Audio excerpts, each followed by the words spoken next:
पंचकुला में एक ही परिवार के 7 लोगों ने आत्महत्या कर ली। ये वीडियो इस समय सोशल मीडिया पर बहुत तेजी से वायरल हो रहा है, लेकिन आज हम इस रिपोर्ट में आपको ये बताएंगे कि उस परिवार ने ऐसा क्यों किया। हर कोई अपनी अपनी अटकलें लगा रहा है कि ये रीजन हो सकता है या वो रीजन हो सकता है। हम डिटेल से A to Z आपको बताने वाले हैं कि आखिरकार वो ऐसी किस मुसीबत में फंसे थे कि सातों के सातों लोगों ने अपनी जान ले ली।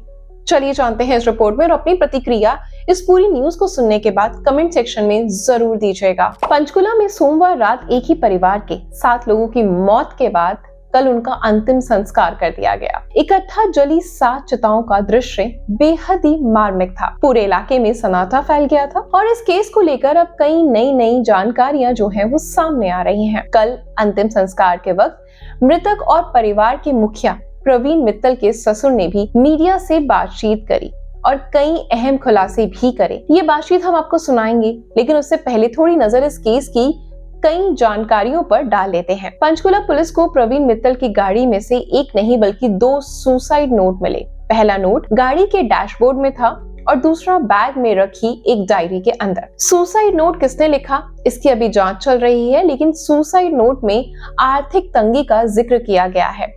पुलिस की जांच में ये सामने आया है कि प्रवीण मित्तल हिमाचल की बद्री में एक स्क्रैप फैक्ट्री चलाते थे। वहां पर उन्होंने यूनियन बैंक से करीब 1 करोड़ का लोन ले रखा था। इस कारोबार में उन्हें खूब घाटा हुआ और वे करीब 6 करोड़ के कर्जदार हो गए। इसमें से 4 करोड़ बैंक का था और 2 करोड़ जान पहचान वालों का। बैंक ने तो रिकवरी के लिए उनकी 3 गाड़ियां और फ्लैट जब्त कर लिए। इसके बाद परिवार पंचकुला छोड़कर देहरादून शिफ्ट हो जाता है, लेकिन जान पहचान वाले लोगों की 2 करोड़ की देनदारी अभी भी बाकी थी। पंचकुला छोड़ने के बाद प्रवीण मित्तल ने करीब 10 साल तक अपने किसी रिश्तेदार से कोई संपर्क ही नहीं रखा। प्रवीण मित्तल बैंक की देनदारी से तो लगभग निपट चुके थे, लेकिन बाहरी लोगों का जो पैसा बकाया था वो बढ़ता ही चला जा रहा था। 7 साल ब्याज लगने के चलते 2 करोड़ का ये कर्जा अब करीबन 15 करोड़ हो गया था। जांच में ये भी सामने आया कि हिसार में ही प्रवीण मित्तल की एक और स्क्रैप फैक्ट्री थी, जिसे कर्ज ना चुकाने के चलते बैंक ने जब्त कर लिया। कल जब अंतिम संस्कार हुआ तो प्रवीण मित्तल के ससुर रवि गुप्ता ने कहा कि उनकी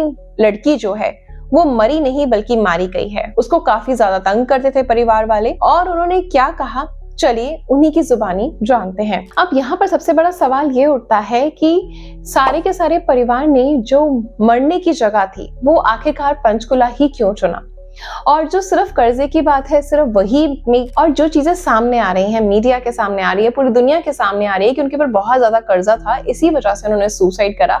इस बात में कितनी सच्चाई है, अभी ये सारी इंफॉर्मेशन भी पुख्ता होनी बाकी है। अभी फिलहाल जांच चल रही है। बाकी आपका क्या कहना है इस केस के बारे में कि सच में जो डायलॉग फेमस है, जो कहावत फेमस है कि जितनी चादर हो उतने पैर पसारे, उस पर अमल करना चाहिए, या बड़े सपने देखकर कर्जा ले लेना चाहिए, या फिर अपने आप को मार देना चाहिए? इन तीनों में से क्या चीज सही है, क्या गलत, प्लीज कमेंट सेक्शन में जरूर बताइएगा। Good luck.